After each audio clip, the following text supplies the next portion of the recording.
Today we will discuss Assam Accord. The Citizenship Amendment Act 1985 added the following special provisions as to the citizenship of persons covered by Assam Accord.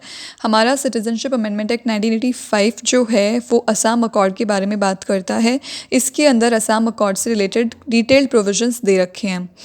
Assam accord आया क्योंकि कुछ ऐसे persons जो कि बांग्लादेश से India के अंदर आ गए और असम में रहने लगे, तो उनको आइडेंटिफाई करने के लिए कि क्या वो इंडियन सिटीज़नशिप को एक्वायर कर सकते हैं या नहीं कर सकते हैं, तो इस चीज़ से डील करने के लिए हमारा असम अकॉर्ड आया by making amendment in the citizenship act 1955. उसके अंदर कुछ अमेंडमेंट्स की गई 1985 के अंदर, तब हमारा जो है असम अकॉर्ड निकल के आया.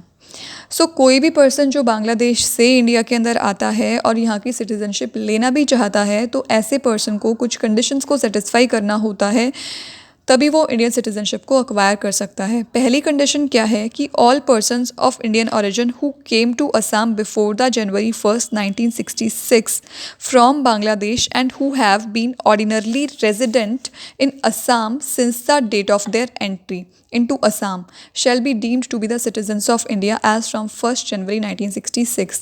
It means कोई भी पर्सन अगर इंडियन ओरिजिन का है, इट मीन्स कि उसका जन्म इंडिया के अंदर हुआ है और वो अभी असम के अंदर एज ए ऑर्डिनरी रेजिडेंट के तौर पे रह रहा है, तो वो पर्सन जो है 1 जनवरी 1966 से ही इंडिया का सिटीज़न मान लिया जाएगा. उसे कोई ज़्यादा फॉर्मेलिटी करने की ज़रूरत नहीं है.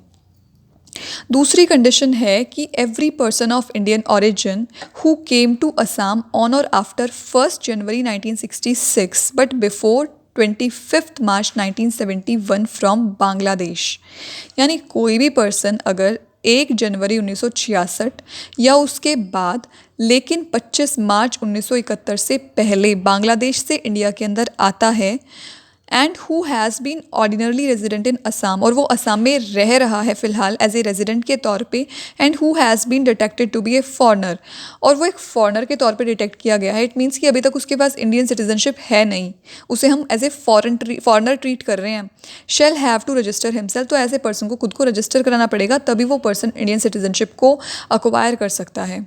Such a registered person shall be deemed to be a citizen of India for all the purposes as from the date of expiry of a period of 10 years from the date of detection as a foreigner. यानी जब हमने उस person को as a foreigner के तौर पे detect किया है कि भाई ये ABC नाम का पर्सन जो है वो इंडिया के अंदर रह रहा है और इसके पास ना कोई इंडियन सिटीज़नशिप नहीं है और ये एक फॉरनर है, तो वो भी अगर इंडियन ओरिजिन का है और बांग्लादेश से इस अंतराल में आया है, तो वो पर्सन इंडिया का सिटीज़न बन जाएगा अगर वो खुद को रजिस्टर कराता है और अप्लाई करने के ठीक 10 साल तक वो एज ए फॉरनर ही रहेगा, उसे इंडियन सिटीज़नशिप नहीं मिलती है. डिटेक्शन के 10 साल के बाद ही उसे इंडियन सिटीज़नशिप मिलती है, but in the intervening period of 10 year, लेकिन इस अंतराल में, इस 10 साल के अंतराल में ही shall have the same rights and obligation as a citizen of India. उसको सारे के सारे इंडियंस के राइट मिलेंगे, ऑब्लिगेशंस भी उसे सारी फुलफ़िल करनी पड़ेंगी, लेकिन उसे राइट टू वोट नहीं मिलता. He is not entitle for right to vote, वो वोट नहीं कर सकता है इंडिया के अंदर 10 साल तक.